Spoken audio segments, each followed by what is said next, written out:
Saya cerita sedikit tentang ibadatu hadil ummah. Nanti saya bacakan teksnya. Di antara kebaikan umat ini adalah jalan-jalan itu termasuk ibadah. Makanya sering ada ayat fasiru fil ardi. Jadi supaya sering jalan-jalan.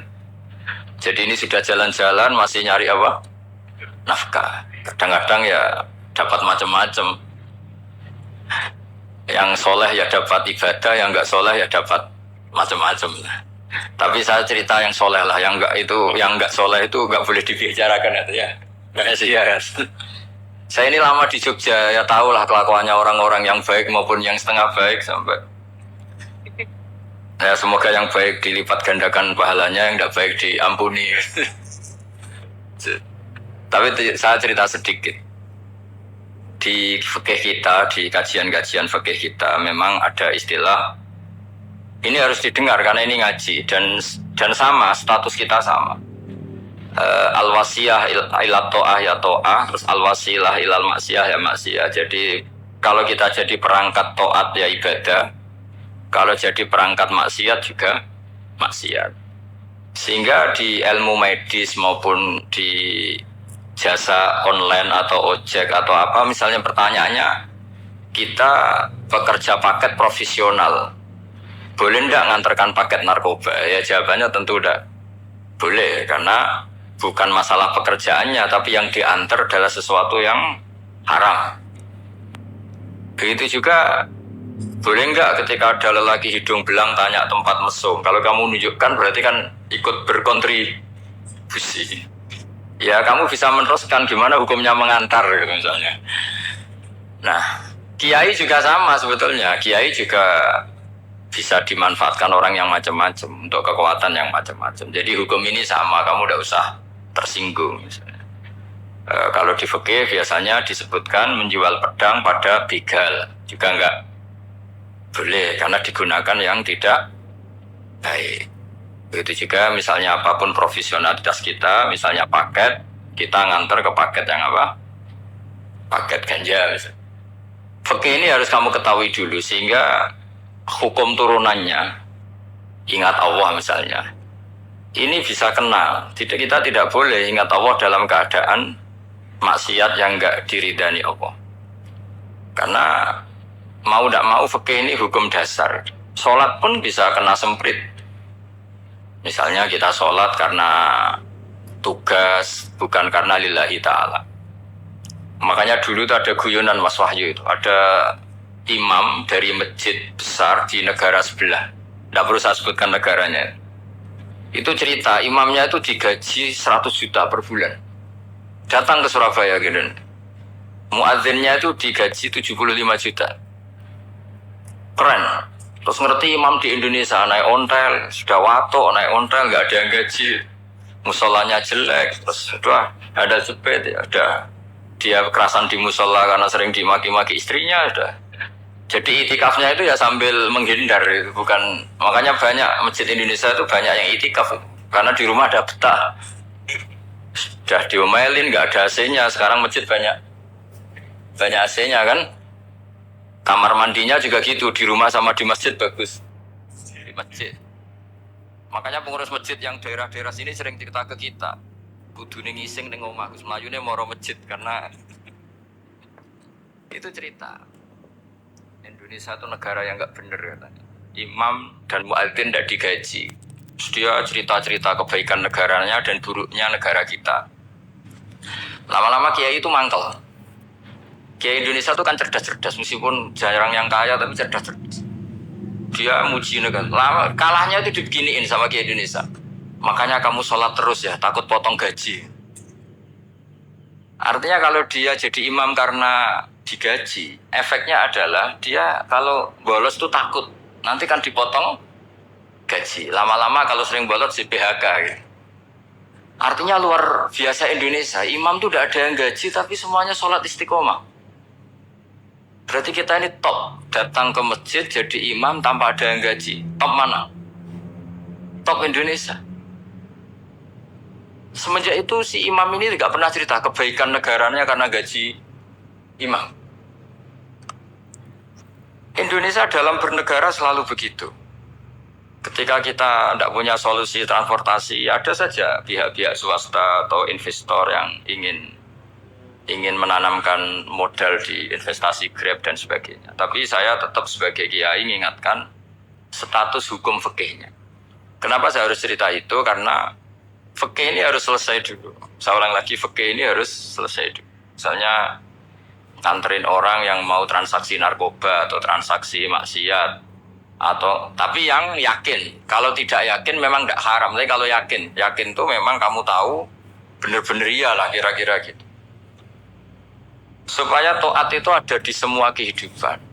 Sehingga nanti Indonesia kalau semuanya begini kan, yang cari sarana maksiat itu bahkan sekedar transportasi aja susah karena semuanya tidak mau misalnya. Paket juga gitu, yang mau ngedarkan narkoba kesulitan karena semua yang jasa paket tidak mau gitu. Begitu seterusnya, sehingga negara ini kita bantu bahwa awal ketidakbaikan di semua negara itu pasti karena maksiat. Maksiat itu mengganggu. Orang geger sama istri ya karena maksiat. Terus banyak kecelakaan itu rata-rata kata Pak Polisi juga karena maksiat. Jadi orang overdosis atau dalam keadaan mabuk nyupir.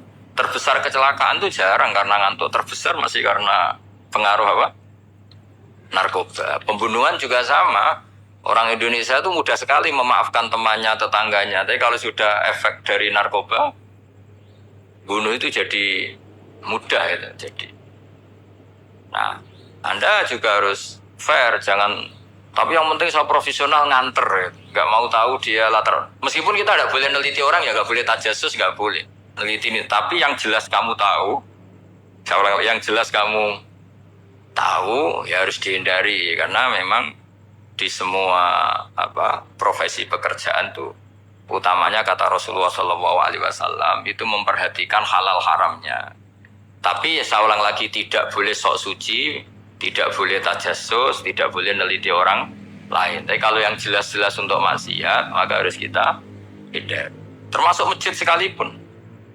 Dulu zaman Nabi itu ada masjid namanya Masjid Diror. Untuk memecah konsentrasi sahabat. Sahabat itu begitu mencintai Nabi, mencintai Rasulullah. Ada orang kafir pinter, orang munafik pinter. Ini Muhammad harus ditandingi. Cara nandingi Muhammad jangan pakai dangdutan, jangan pakai bar, tapi pakai masjid. Karena ini suasananya kesannya bagus. Dibikin masjid tandingan supaya orang tidak ke Muhammad semua, tapi ke masjid ini. Ini pikirannya orang munafik. Artinya jangan kira terus masjid bebas hukum ya enggak juga. Masjid juga bisa kena semprit karena ini mendirikannya untuk bikin apa?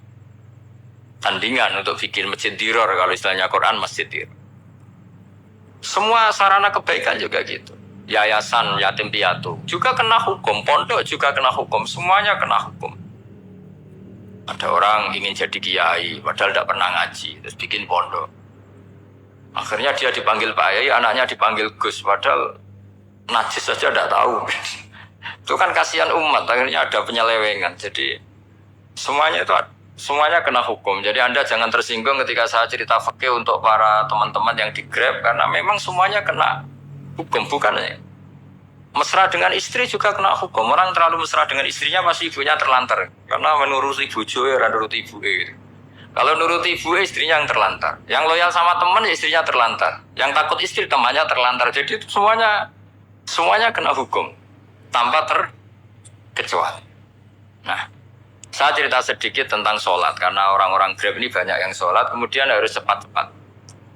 Dulu ketika sahabat punya imam yang lama sekali kalau sholat, sehingga si sahabat yang satu yang petani ini mufarokoh itu memisahkan diri kemudian imamnya diselip. Itu boleh memang dalam fikih. Kamu niat mufarokoh dulu. Mufarokoh itu niat bahwa kamu memutus hubungan dengan imam, kemudian meneruskan sholat sendiri. Singkat cerita dua orang ini berdebat, Mu'ad sama Ar-Ra'i yang penggembala ini.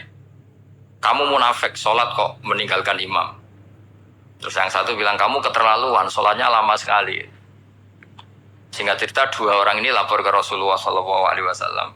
Uniknya Nabi itu membenarkan yang petani tadi. Kamu Mu'ad jadi masalah. Agama ini tidak boleh jadi problem. Kalau kamu ngimami orang jangan lama-lama. Di situ ada ibu-ibu yang ditunggui anaknya yang sedang menyusu, banyak petani yang nunggu macam-macam. Kayak pegawai POM ya ditunggu shift temannya, pegawai Indomaret juga gitu, apalagi Grab mungkin ditunggu penumpangnya macam-macam.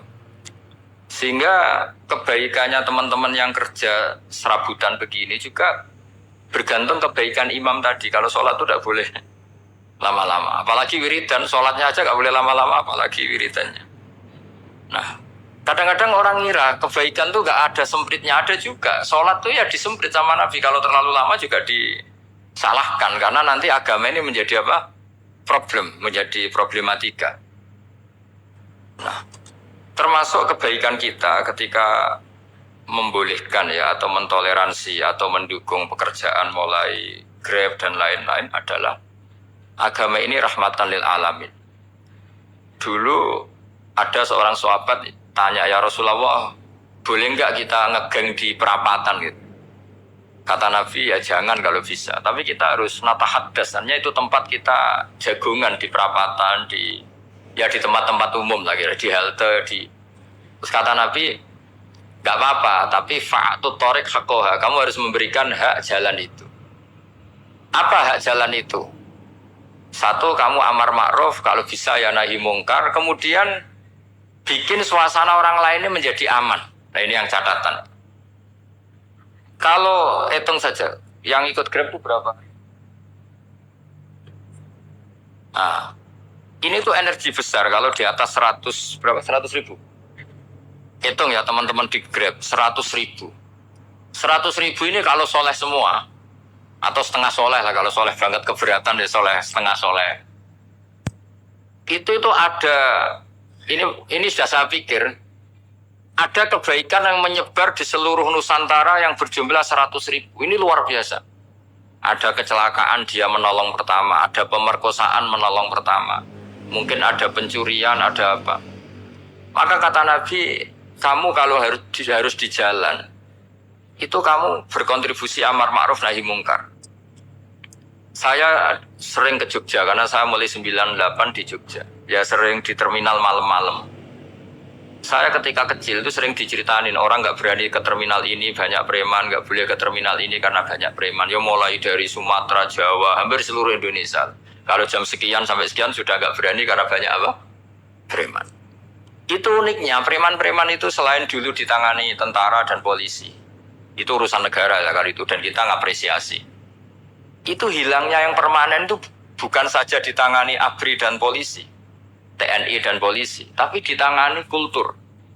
Banyak mulai orang soleh, santri dagangan di situ, ada ojek mangkal di situ, supir taksi mangkal di situ. Terus di sini orang-orang soleh yang menghalau ketika ada perempuan digoda atau perempuan dicopet atau apa. Terus lama-lama jadi kultur bahwa kebaikan ini dominan. Setelah kebaikan dominan ini otomatis menyingkir sedikit demi sedikit. Jadi selain negara ini harus melakukan sesuatu yang seharusnya, yaitu menjaga masyarakat dari kriminalitas, sebetulnya yang paling awet dan paling mudah dilakukan itu tadi, kebaikan harus menjadi kultur bersama. Sehingga kalau terminal kemudian ada mbak-mbak jilbaban yang dagang, terus bapaknya soleh, ada musola yang hidup, ojeknya juga gitu, terus supir taksinya, lalu kebaikannya menjadi nilai bersama. Saking jadi nilai bersama, ibu-ibu yang takut atas dirinya, gak ngojek kecuali Pak ini karena terkenal amanah, gak naksi kecuali Pak ini karena terkenal amanah. Dan kita Indonesia itu ingin seperti itu, sehingga amanah ini menjadi nilai bersama dan otomatis menjadi keamanan bersama. Sorong Jawa itu tego nitipno anake karena dijamin aman, tego nitipkan istrinya juga karena dijamin aman. Nah kalau kebaikan ini juga menjadi satu nilai jual dan kita bisa mengawal secara serius, itu alhamdulillah betul. Nah dimulai dari mana? Satu, mental kita takwa. Kedua, sistem sosial, bahwa kita terkoneksi oleh indukan ya, juga terkoneksi oleh kepolisian. Maksudnya karena kita terdaftar, kalau ada anak hilang kan tinggal ini yang bawa wahyu misalnya. Nah, jadi saya mohon, semohon-mohonnya, kebaikan ini harus jadi nilai bersama. Setelah terminal itu banyak orang baik, otomatis yang ini tuh menyingkir. Akhirnya apa? Nanti yang bos-bosnya toko itu ya hanya nitipkan sama orang soleh. Yang mau nge-grab juga hanya titip sama yang soleh. Begitu seterusnya. Sehingga jadi siklus kebaikan yang bersama.